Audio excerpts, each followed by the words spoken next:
Hey y'all, my name is Priscilla and welcome back to my channel.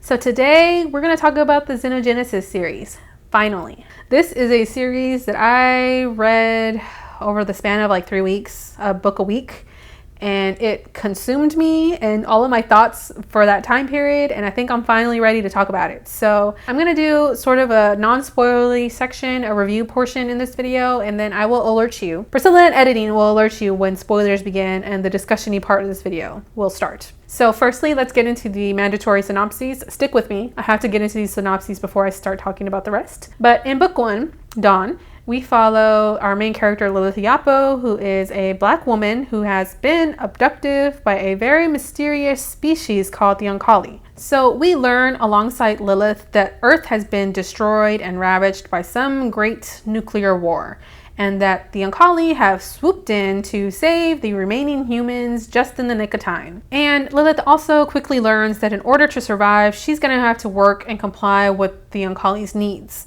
And what they want is to start a new life with humans. Moving on to book 2, the sequel, we follow Akin, who is the first human-born Oankali construct, which means he is part human, part Oankali. This perspective, I think, is the bridge between the species, because Akin has his internal Oankali instincts, but he also sympathizes with the humans' needs, particularly with the resistors on Earth that have decided they don't want to work with the Oankali. They want to do their own thing, and they are definitely not at peace with one another. And in book 3, Imago, which is probably the farthest removed from the series, we follow the first human-born Oankali Ooloi construct. The Oankali are unique for many reasons as a species, but one of them is that they have 3 partners, 3 Oankali beings that act together to reproduce. So they have a male, a female, and a genderless being called an Ooloi. So the Ooloi are also revered, sort of, because they have the ability to manipulate genes, to trade genes with other life forms, with plants, with humans, with the Oankali,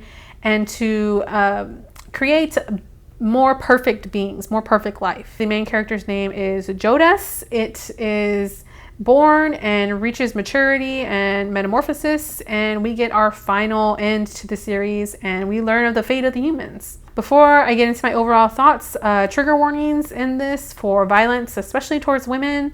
There's this constant attempt of rape, and there is rape, because I'm definitely going to talk about those, especially a lot of rape in this discussion-y part. My general overall thoughts, I've read a couple of books by Octavia Butler by now, and she is definitely solidified as just a master of the science fiction genre. Her ability in storytelling is just so captivating, and she is just able to unhinge you in ways that are hard to describe. She really understands the human psyche, and she plays on fears of humanity, of losing control, of losing free will. She uses alien abduction as a tool to play with consent and with free will and with control of oneself so much that it's haunting. It sticks with you for a very long time. She poses a number of moral quandaries with very ambiguous endings that you have to really infer from and come to your own conclusion. I read these books in a frenzied state, and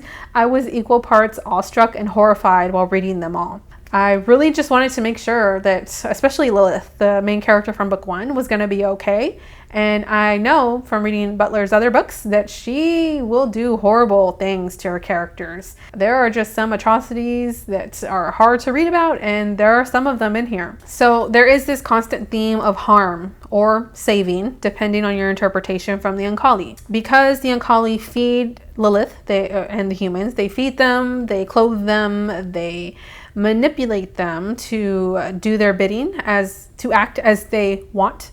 It's alarming. It's hard to read. The Oankali choose what kind of information they're going to give you, when they're going to give you it, what parts of it they're going to give you a semblance of control, but in the end they have all the control. All of this because the Oankali, according to them, believe that they are going to make the human race better, and that they are going to make them able to survive on the now ravaged planet Earth. Of course, because the Oankali are so unique, because the world building is so expertly paced, there are lots of themes of sex, of gender, of coercion and consent, of race while reading these books. So what even is humanity? What is the human race? What does it mean to be human? What I love so much about Butler's books is her ability to tell a story like this that is so compelling in such a clear and concise way, but yet still able to build so much tension in a matter of a few lines.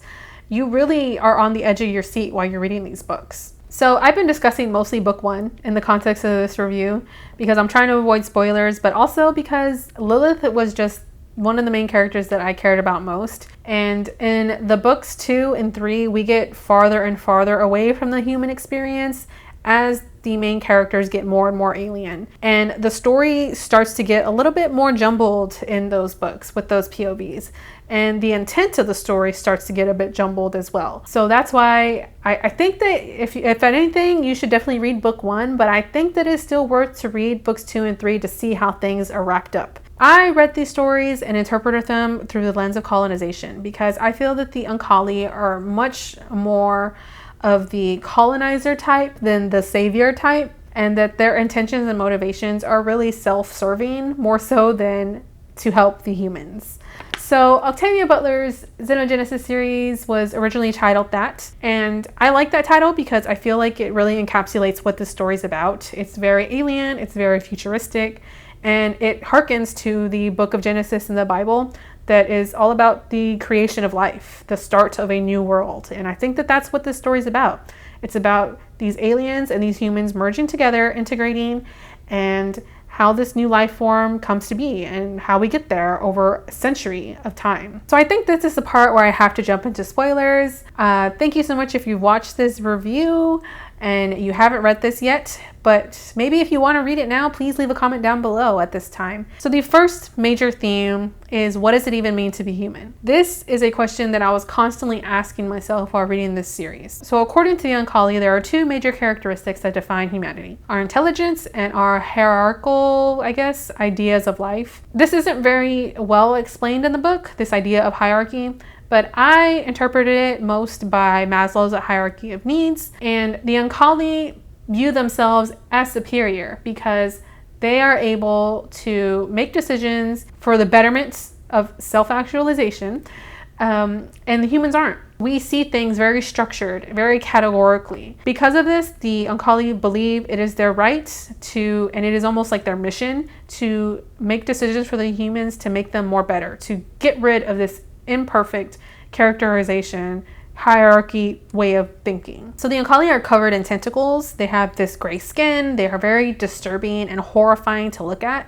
But with a simple touch of the human being with the tentacle, usually it's an Ooloi that's doing this, they are able to completely perceive a human being's full biological history and future. So for instance, if you are prone to cancer, they can turn this cancer gene off so you no longer have cancer. Lilith actually has this gene, which I think is why she is the chosen one. So now with this cancer information, with this cancer gene that they can now absorb and pass on to others, they are able to, for instance, grow someone's limb if they don't have it or if it was lost. And they can also turn off someone else's cancer gene or turn on someone's cancer gene if needed. In a social context, I think that the hierarchy idea that the Oankali have of humans also explains why humans are so prone to violence, why we have destroyed each other in this great war. We are always going to exert our power on others rather than work with others together towards a common goal, towards survival. And it is for this reason I think that the Oankali reason and rationalize their intervention, why they think that they can go into someone's biology, to someone's DNA,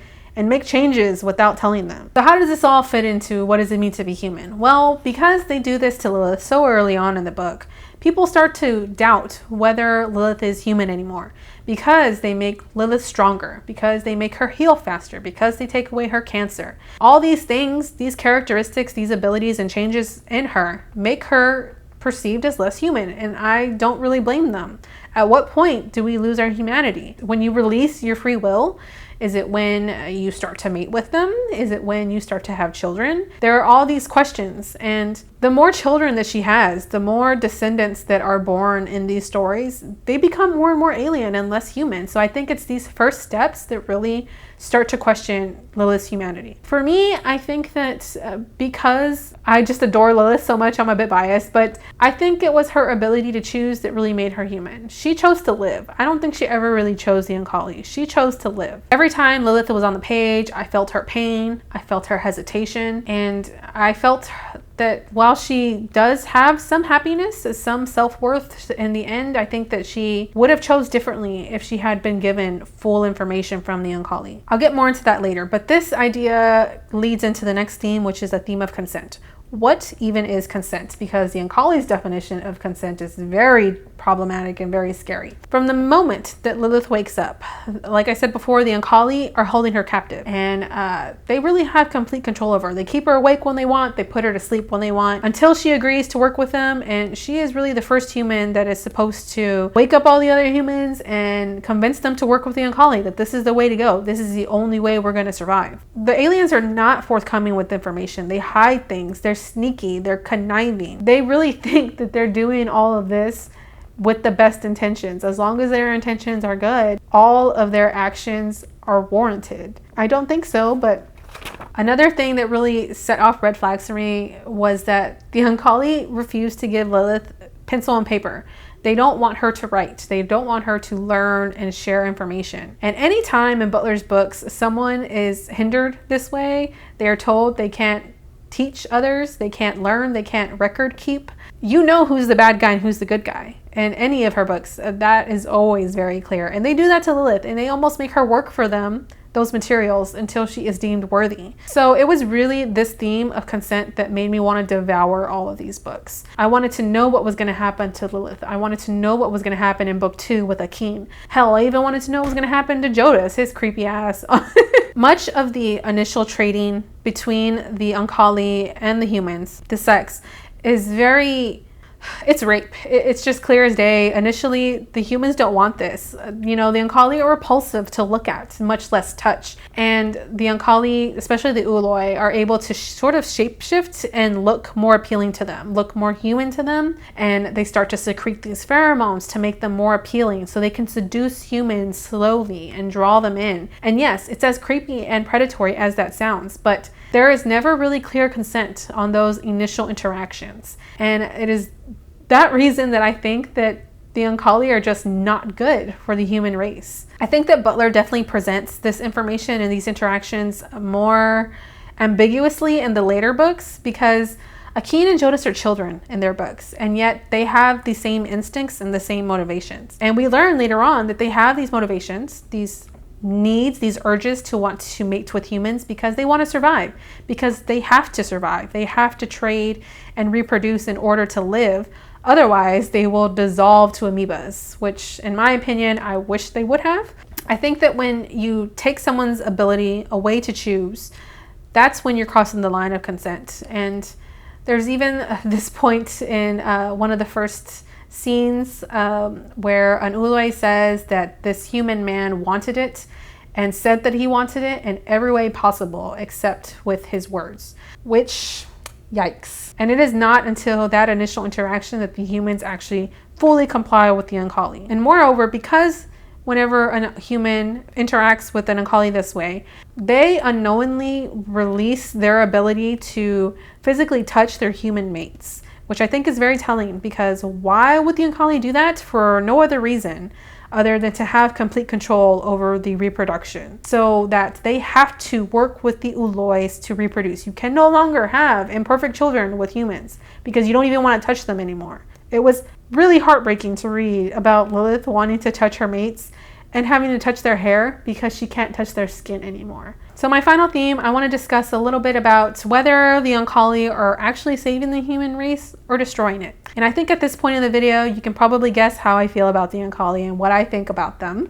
One thing that I like to ask myself when I'm reading books that are so dark, that are so doom and gloom, is what is the author's intent here? What is Octavia Butler trying to tell me with this story? It's hard to say with these books, especially as you move on into the series. It's hard to say. Again, I'm going to go back to book 1, but I feel like in book 1, it is just so clear that the Oankali are using the humans. Book 2, I think Akin sides with the humans because in the end, he vouches for them, for these resistors, because he has lived with them for so long. He understands them, and he is the one that is able to create this Mars colony where the humans can live outside of the Oankali's influence. They give them back their abilities to touch, and they can live full lives and have children on their own. So I think that is telling, but also in book 3, what is most telling to me was that Jodis, I think, in passing mentions that the Oankali are a species that for centuries, ever so often, every couple of centuries, will move from one planet to another. They will absorb all the information there, all the plant and life DNA. They will absorb it, incorporate it into themselves, make themselves better, and then move on to the next planet. That is not colonization. If that is not destroying one's race for the betterment of your own, I don't know what is. Because the Oankali are so insatiable and they are so curious,